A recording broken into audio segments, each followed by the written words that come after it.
President Trump just started backpedaling from continuing to help Puerto Rico after they got obliterated by two Category 5 hurricanes in a very small time frame.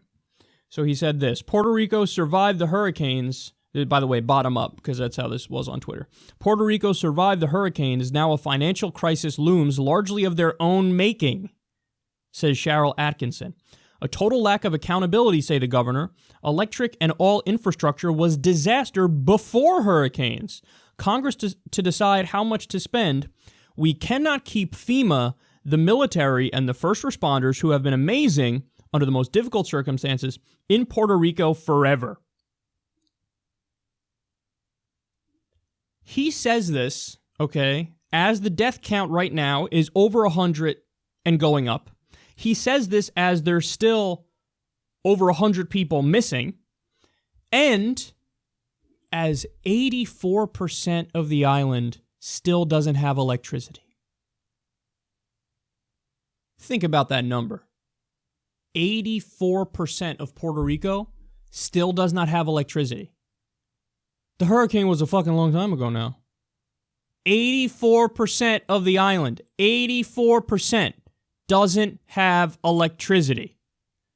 So as people are still sitting in the fucking dark, waiting for necessary supplies, and as the death count is undoubtedly ticking up in a U.S. territory, Trump is talking about pull yourself up by your bootstraps. He's talking about get on your own 2 feet. Paul Ryan said that as well. Unbelievable. Guys, compare this, what they're saying about this, with some of the other policies that they're in favor of. You know, Paul Ryan voted for the Wall Street bailout, the big bank bailout. And then, when they went on to pay bonuses to the same people who crashed their companies, Paul Ryan defended those companies. So Paul Ryan, blank check to bail out Wall Street and big banks who continually fuck over the American people. But we got to get out of Puerto Rico, though. I mean, what are we going to do? Stay there forever? 84% of the island still doesn't have fucking electricity, and it's a U.S. territory, and you're talking about getting out of there? Donald Trump, same thing. We can't stay there forever. I mean, what are we going to do? We cannot keep the military and first responders in PR forever.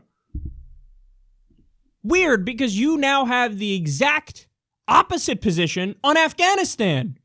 Apparently, we could stay in Afghanistan and build fucking Kabul and Kandahar from the ground up, even though they're not a U.S. territory, and continue an endless war. We can stay there forever, but to help people in a U.S. territory, no, we can't. What are we going to do? What are we going to do? We don't have the money.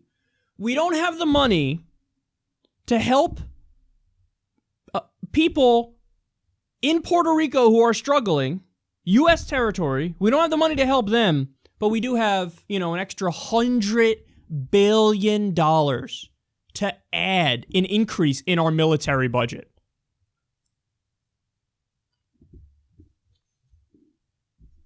Look, man, I don't know. Look, I'm just saying it. I don't know how anybody can come to a different conclusion than this is clearly an extension of his bigotry.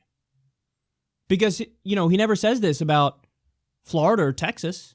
He wouldn't say that about them. But Puerto Rico, now you could say, well, there's a little distinction because Puerto Rico is a U.S. territory. And, Florida and Texas, they're states, so it's a little different.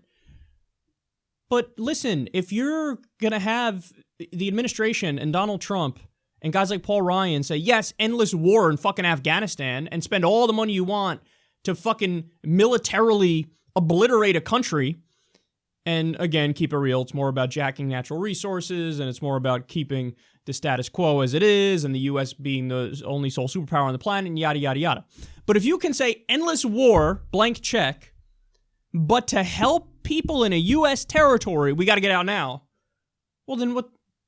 It probably has something to do with the fact that the people in Puerto Rico don't quite look like the people in Florida and Texas. And at this point, it's not a giant leap of logic when you look at everything else he said on the campaign trail. When you look at the ban all Muslims, total and complete shutdown of Muslims coming to the U.S. When you look at nationwide stop and frisk is what we need. Nationwide stop and frisks. The Mexicans, they're criminals, they're rapists. I assume some are good people. I don't think it's like it's him doing it on purpose. I just think he's a really old white dude who's kind of internalized these things and doesn't realize it. And so he thinks like, yeah, Puerto Rico, it was pretty much their fault anyway. I mean, they had a shitty system before, so what are we going to do? What am I going to spend money to help them? He doesn't feel that same kinship with the people in Puerto Rico as he does with people in Texas. So, and also, how's this for a stunning fact? Stunning fact. There's a $5 billion relief package that's being sent to Puerto Rico. Okay, so you go, oh, what do you mean? That's good enough. See, he's helping those people. The relief package is loans, not grants. So Puerto Rico already has a debt crisis, and they were scammed by Wall Street, mind you. So they already have a debt problem, and now the solution is they're going, oh, send them more debt. Give them loans, not grants. U.S. territory destroyed after natural disasters. Oh, no, we're not just going to rebuild and do the right thing. No, we're going to loan them more money, and then they'll have to pay us back.